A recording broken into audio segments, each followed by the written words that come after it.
Au Ghana, le procureur anticorruption a démissionné pour ingérence politique. On en parle tout de suite avec notre invité. Nous serons aussi du côté de la Côte d'Ivoire pour évoquer ces félicitations d'Emmanuel Macron à Alassane Ouattara, pire que de l'ingérence selon Guillaume Soro. Et puis, les États-Unis, Donald Trump commence-t-il à lâcher prise? Nous en parlons tout de suite avec maître Éric Emmanuel Sosa. Bonsoir maître. Bonsoir Samuel Niaoui. Nous commençons d'abord avec le Ghana où le procureur anticorruption du Ghana, Martin Amidou, a démissionné lundi 16 novembre, accusant le chef de l'État d'ingérence politique. Dans sa lettre de démission adressée au président Nana Akufo-Addo et rendue publique, il affirme ne plus être en mesure d'exercer en toute indépendance son travail. Vous avez à tort pensé que je pourrais exercer ma fonction de procureur général comme votre caniche, écrit-il dans sa lettre. Maître Sosa, est-ce qu'il faut parler d'un procureur courageux? Absolument. Le geste est courageux et il y a une sorte de panache. C'est un peu de cette trempe-là qu'il faut que nos hommes de loi soient. C'est-à-dire des gens qui, même lorsqu'ils savent qu'il y aura des conséquences dommageables pour leur carrière, qu'ils essayent de faire en sorte que leur nom soit rattaché au courage. Parce que c'est vrai, ce n'est pas facile d'être procureur général dans aucun pays. Regardez les États-Unis même, sous Trump, ce qu'on leur fait vivre. L'attorney général est littéralement cloué par la volonté du président Trump. Donc oui, ici, nous avons affaire à quelqu'un qui a manifesté son courage. Et quand il s'est rendu compte qu'il ne pouvait plus être en mesure d'exercer sa mission dans les conditions optimum d'indépendance, il a démissionné avec fracas et a fait savoir pourquoi il l'a fait. C'est courageux et c'est à saluer. En même temps, c'est vrai que cette démission, elle suscite beaucoup de débats au niveau du Ghana, mais la proximité de la démission avec la présidentielle qui arrive fait dire à beaucoup qu'on essaye de mettre en difficulté la fin de mandat du président Nana Akufo-Addo. Bon, écoutez, ça c'est de la spéculation politique. Bon, je ne sais pas du tout de quel bord serait le procureur général. Il a le droit d'avoir une opinion politique, mais pour l'instant, en tout cas, dans la façon dont il s'est exprimé dans le cadre de son devoir de réserve. Aussi, il n'a rien dit qui soit politiquement interprétable comme étant une volonté de mettre le président en difficulté. S'il n'y avait pas eu de velléité d'ingérence dans les dossiers dont il a la charge, on ne l'imagine pas faire cet esclandre pour mettre le président en difficulté pour des raisons électorales simplement. Ça veut dire quoi? Qu'il souhaiterait devenir garde des Sceaux quand la partie adverse, la partie opposante accéderait au pouvoir? Non, il se serait mis en difficulté tout seul. Ça marche pas comme ça non plus. Non, je pense qu'il n'y a pas de fumée sans feu. Pour qu'un magistrat de ce niveau démissionne avec autant d'éclat, c'est qu'il y a quelque chose qui dérange dans la façon dont il estime qu'il devrait travailler. Quelque chose n'a pas fonctionné et je pense que, bon, oui, c'est un acte de bravoure, il faut le saluer comme tel, et il en faut davantage comme ça dans nos pays. Les accusations d'ingérence que dénonce le procureur anticorruption sont quand même rejetées par la présidence ghanéenne qui écrit, vous savez clairement que le président a accepté les observations que vous avez faites dans le rapport Aguiapa, puisque le rapport porte sur la gestion aurifère, et qu'elle a donné suite à des directives à l'intention des fonctionnaires du ministère des Finances et du bureau du procureur général. Cela ne peut pas être la conduite d'une personne cherchant à entraver vos efforts ou à éviter le contenu du rapport. Il y a peut-être manifestement une question de compréhension. Peut-être que le procureur a pris l'attitude du président comme de l'ingérence, ce que dément la présidence ghanéenne. Mais, écoutez, là encore une fois, les choses se passent, voyez, dans un climat républicain. C'est-à-dire que voilà quelqu'un qui a pris offense d'une attitude de la part de quelqu'un qui a une autorité sur lui, d'accord? Et voilà la partie concernée, c'est-à-dire l'autorité d'État, qui vient faire un démenti. Et il n'y a pas eu plus de dégâts que ça. On a, dans un débat correct, républicain, répondu que ce qui est allégué par un individu n'est pas tout à fait conforme à la vérité. Bon, maintenant, chacun fera son interprétation. Mais dans tous les cas, ça n'a pas mis l'État, la République ghanéenne, en danger pour autant. Il y a des élections à venir. Bon, ces élections-là représentent un enjeu. La mort de Jerry Rawlings va nécessairement avoir aussi un impact sur les élections à venir. Vous voyez, quand on pense que John Dramani Mahama est du parti de Jerry Rawlings, etc., il y a beaucoup de choses qui se jouent. Mais ici, je pense que on est là dans un huis clos du pouvoir qui se déroule d'homme à homme. Parce que je ne suis pas sûr que M. Martin Namidou aurait juste comme ça lancé cette grosse pierre dans ce gros pavé dans la mare, juste pour faire de l'esclandre et mouiller le président de la République, actuellement en fin de mandat, pour empêcher sa réélection. Non, ce serait quand même de la spéculation politicienne un peu hasardeuse. Mais est-ce que dans ce genre de situation, puisqu'il accuse quand même le pouvoir de tenter de lui faire enterrer un rapport explosif, le pouvoir lui dit que j'ai accepté les conclusions de ce rapport, est-ce que la démission est la meilleure solution? Est-ce il dénonce, on connaît le Ghana, il dénonce et rester là pour assumer dénoncer ses et responsabilités rester, aussi. c'est lâche. Vous comprenez ce que je veux dire? Dénoncer et rester, c'est lâche. C'est-à-dire qu'en fait, bon, il y a deux approches. Une approche technique, c'est-à-dire vous êtes procureur, vous avez en charge un dossier, vous traitez le dossier, vous faites des recommandations, on les suit ou on ne les suit pas. Ça, c'est l'approche purement technique. Mais il y a l'approche politique.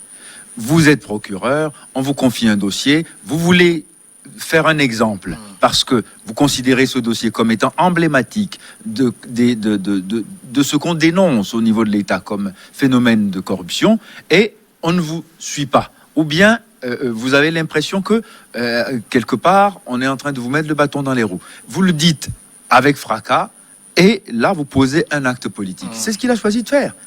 Mais forcément, vous ne pouvez pas, en étant sur place, critiquer en ne faisant rien. Donc je pense qu'il y a une cohérence avec ce qu'il pense être le curseur de son indépendance. C'est lui qui est le propre... Enfin, c'est lui qui mesure le baromètre de son indépendance. S'il estime qu'il y a eu des attitudes susceptibles de constituer une entrave à sa mission, c'est lui qui l'apprécie. Et c'est lui qui le dit. Maintenant, que le président de la République ou la présidence trouve qu'il en fait trop ou qu'il a exagéré l'interprétation des choses, là on est dans le débat politique, le débat public, et je pense que c'est vraiment, pour le coup, une leçon de démocratie. On aimerait que ça se passe comme ça tout le temps, partout. Quand vous n'êtes pas content et que vous estimez que vous n'avez pas les moyens de votre mission, vous démissionnez. Et vous dites pourquoi.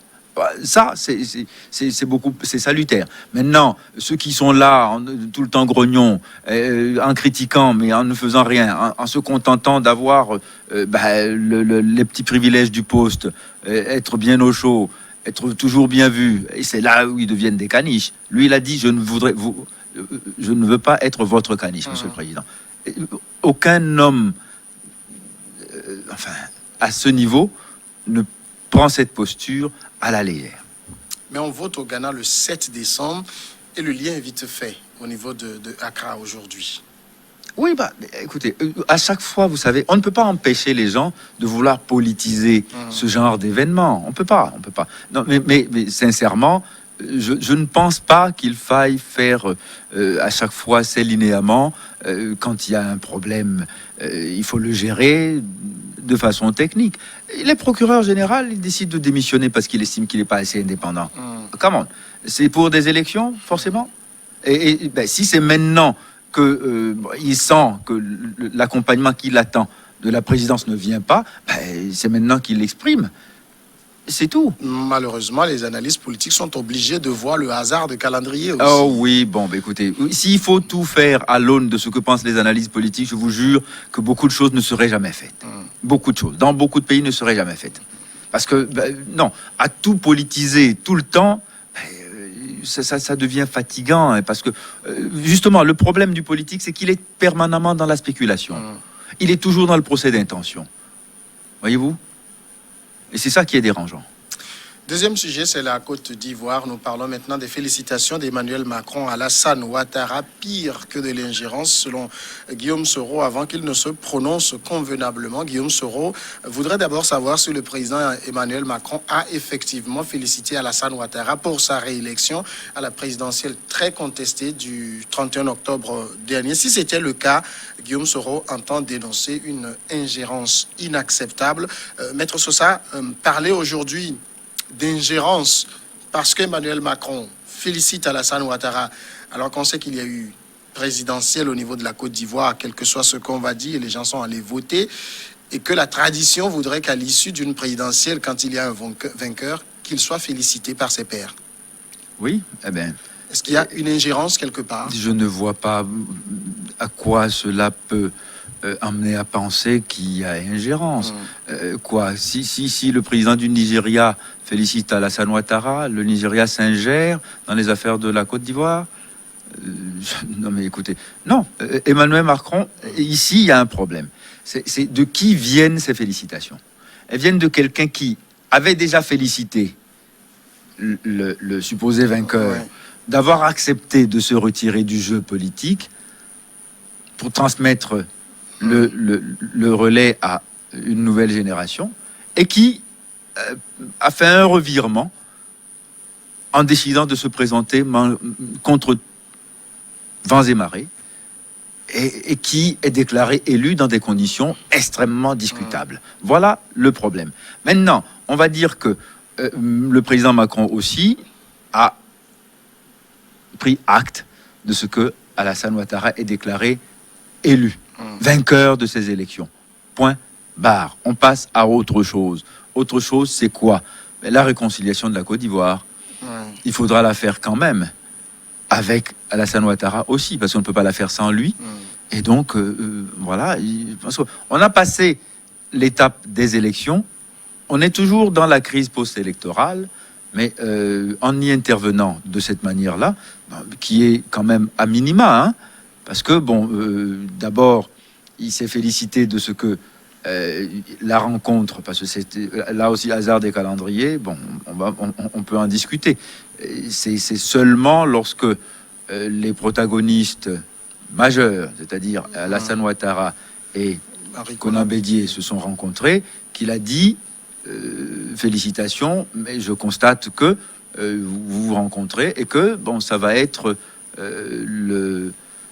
c'est de bon augure pour l'évolution des choses en direction de la réconciliation. Bon, c'est le service minimum qu'on peut attendre d'un président français dans un pays francophone. Mais on peut, et c'est peut-être ce que craint Guillaume Soro, considérer ces félicitations d'Emmanuel Macron comme un adoubement, une manière d'avaliser finalement. Oui, comme un adoubement. Oui, mais attendez, ça c'est une maladie africaine.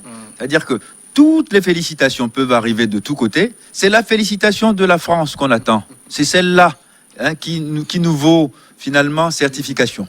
Vous voyez, si vous avez les félicitations de l'Élysée, alors vous êtes certifié président ISO 9002. Voilà dans quoi on est. Et on est encore dans ce fantasme. Et c'est pour ça que je ne suis pas du tout d'accord avec M. Soro lorsqu'il dit c'est de l'ingérence. Non. Pourquoi il serait interdit, alors que beaucoup d'autres avant lui l'ont fait, à M. Macron de féliciter Alassane Ouattara pour son élection? Pourquoi il serait interdit à Macron? Et quand c'est Macron, c'est de l'ingérence. Non. Macron protège les intérêts de la France en Afrique. C'est son job. C'est pour ça qu'il est président de la France. Que les Africains protègent leurs intérêts en Afrique et partout dans le monde. Et nous vivrons mieux. Mais systématiquement, à chaque fois qu'on fasse ce procès en ingérence, ça devient aussi fatigant parce que ça ne nous permet pas d'avancer. Quoi? Il faudrait que seul Macron, vivant dans une bulle éthérée, ne soit pas concerné par ce qui se passe en Côte d'Ivoire? Soyons sérieux. Et puis cette façon de Guillaume Soro de réagir pose aussi la question de, généralement dans les pays d'expression francophone en Afrique, on attend la solution miracle de la France. Je me rappelle bien avant les élections au niveau des Ivoiriens, que ce soit Henri Konan Bédié, Pascal Afine-Guessant, Guillaume Soro, tous s'en appelaient à la France. comme si elle allait venir régler tous les problèmes dans les pays Parce qu'elle a que par anciennement le connus. passé, elle a réglé les problèmes. Écoutez, on le dira dans toutes les langues qu'on veut et de toutes les manières qu'on souhaite, s'il n'y avait pas la France de Sarkozy, Alassane Ouattara n'aurait pas été président de la Côte d'Ivoire. Ça, c'est un fait historique certifié par tous les historiens honnêtes, d'accord? Honnêtes, ok? Bon, maintenant, on attend qu'il se passe encore quelque chose cette fois-ci, et on attend de la France qu'elle vienne. Or, justement, on a une nouvelle donne. Hein, on a un nouvel agenda, un nouveau président en France qui dit non, nous ne voulons plus faire la politique à la papa. Nous faisons ça différemment. Certes, oui, nous avons des intérêts en Côte d'Ivoire et nous avons le devoir de les protéger, mais en même temps, nous devons être à équidistance du jeu politique pour que nous ne soyons jamais accusés d'avoir favorisé tel par rapport à tel autre. Prenant leçon de ce qui s'est passé avant et justement de la dette de crédit et d'image que ça a coûté à la France. Donc aujourd'hui, je pense que le président français fait le service minimum. Écoutez, il ne s'agit pas pour la France de venir remettre en question des élections qui se passent dans un pays indépendant. Qu'est-ce qu'on voulait qu'ils disent? Non, ces élections ne sont pas satisfaisantes, donc je ne reconnais pas. Alors, s'il avait dit ça, ça serait pas de l'ingérence. Ça serait alors justement une façon d'encourager l'opposition et de remettre de l'huile sur le feu. Comme il ne l'a pas fait, c'est de l'ingérence. Peut-être pour Guillaume Soro, il aurait préféré qu'Emmanuel Macron s'abstienne. Mais attendez, franchement, lui-même, il pense que la politique internationale se passe comme ça, au niveau où il a été de responsabilité. Il pense une seule seconde que M. Macron pourrait garder silence. Même en gardant silence, ce silence-là est agissant. Aujourd'hui, il a purgé l'abcès, il a fait le service minimum. Monsieur le Président, félicitations pour votre élection. Maintenant, j'espère que, on va passer à autre chose et que je suis prêt à vous aider à résoudre les problèmes. Attendez, quand ça se passait mal en 2002, on a fait Marcoussis, non? C'est pas Jacques Chirac qui a réuni tous les protagonistes de la crise après le coup d'État des forces du Nord à Gbagbo-Laurent? C'est pas les Français qui l'ont fait? Marcoussis qui a décidé que le pouvoir allait être partagé. C'est pas les Français qui l'ont fait? Bon, est-ce que là, aujourd'hui, depuis que les élections là se passent, on a entendu M. Macron dire quelque chose? Non. Quand la France fait mal, ayons le courage de dire c'est mal. Mais quand elle fait bien, pardon, foutons-leur la paix. Ils ont aussi leurs problèmes. On ne va pas leur mettre sur le dos tous nos problèmes. Et à chaque fois qu'un président français dit quelque chose, enfin, s'agissant d'un pays d'Afrique, il ne faut pas nécessairement prendre ombrage. Non. Là-dessus, Dieu sait, et vous m'en êtes témoin, que dans cette crise ivoirienne, je suis extrêmement sévère avec le pouvoir ivoirien. Mais là, quand même, Guillaume Soro, que j'ai eu à défendre dans beaucoup de mes positions, pour cette fois-là, n'a pas tout à fait raison. Alors, clairement, aujourd'hui, c'est plié Alassane Ouattara à son 3e mandat. Oui. Attendez. Dites-moi, y a-t-il une possibilité de faire autrement ou de voir les choses autrement? En lisant l'actualité politique et l'échiquier de façon lucide et objective, y a-t-il une autre façon de lire les choses? Les contestations électorales ont eu lieu, les recours ont eu lieu, les instances chargées d'examiner les recours se sont prononcées et ont validé les élections. Maintenant, on voudrait faire quoi? Remettre les gens dans la rue? Vous savez, ceux qu'on met dans la rue pour faire de l'agite propre, ils meurent souvent pour rien. Parce que ceux pour qui ils pensent mourir, demain, sera coquine. Hein? D'accord? Bon, Bédier Ouattara, il a fallu ça pour évincer Gbagbo-Laurent. Bédier et Ouattara peuvent encore se remettre ensemble si c'est pour opérer un nouvel agenda. Donc, c'est pas la peine, jeunes Ivoiriens, d'aller vous faire tuer par les balles ou les machettes de je ne sais pas quoi pour aucun d'entre eux. prenez votre avenir en charge. Il y a d'autres élections à faire, il y a d'autres enjeux. C'est à ces enjeux-là que vous devez penser. Les présidentielles, maintenant, c'est fini. Passons à autre chose. Les États-Unis, notre troisième sujet, Donald Trump commence-t-il à lâcher prise? En tout cas, le président américain a semblé, aux yeux de beaucoup de personnes, reconnaître implicitement la victoire de son adversaire Joe Biden à la présidentielle du 3 novembre dernier. Mais il a clairement dit s'il a gagné, eh bien c'est parce qu'il y aurait eu des fraudes massives. Jusque-là, quand on suit l'attitude de Donald Trump, on a comme l'impression qu'il n'a pas encore intégré la défaite électorale qu'il a connue. Vous l'avez dit implicitement, c'est-à-dire du bout des lèvres. Il commence à avoir justement quelques éclairs de lucidité, à se dire, bon, ben écoutez, je pense que le jeu est fait. Là aussi, parce que bon, sincèrement, Monsieur Trump, vous savez, on peut l'appeler Mamadou Obilale Trump, hein, parce que là, il a vraiment pulvérisé tous les superlatifs du Gondwana. Parce que on se croirait dans un pays d'Afrique francophone, quoi. Non, mais c'est... Et justement, même dans son camp, ses propres collaborateurs lui disent non, monsieur le président, les fraudes que vous alléguez n'ont pas existé, c'est faux, vous n'avez aucune preuve, et il se fâche et il les vire. Ouais. Bon, ben écoutez, oui, il finira par se rendre à l'évidence. Il n'a pas gagné les élections. Joe Biden a gagné ses élections. Il l'a battu à plat de couture. Monsieur Trump n'est pas habitué à perdre jamais. C'est un mot qu'il ne connaît pas. Mais il faut qu'il accepte au moins le fait d'être un simple humain. Et bon, c'est le destin des humains de gagner ou de perdre. Donc, perdre après avoir été au moins une fois dans sa vie, pour un mandat tout au moins. Président des États-Unis, c'est beaucoup dans une vie, c'est beaucoup de grâce. Il devrait se satisfaire de ça et nous laisser vraiment en paix. Parce que là aussi, ce qu'il fait, vous voyez, c'est encore diviser les Américains, c'est donner de mauvais exemples. Parce que demain, les gens vont dire, mais tiens, si on conteste les élections aux États-Unis, pourquoi moi je ne le ferai pas en Sierra Leone? Pourquoi je ne le ferai pas à Madagascar ou en Gambie? Vous voyez, c'est ça qui me dérange là-dedans. En fait. En même temps, Donald Trump, il connaît très bien le système américain, le système électoral de surcroît. Peut-être qu'il sait que les possibilités de manipulation des résultats existent. Alors, est-ce qu'on pourrait lui dire à lui que la fois dernière, en 2016, quand il a gagné contre Madame Clinton, c'était par des trucages qu'il est devenu président?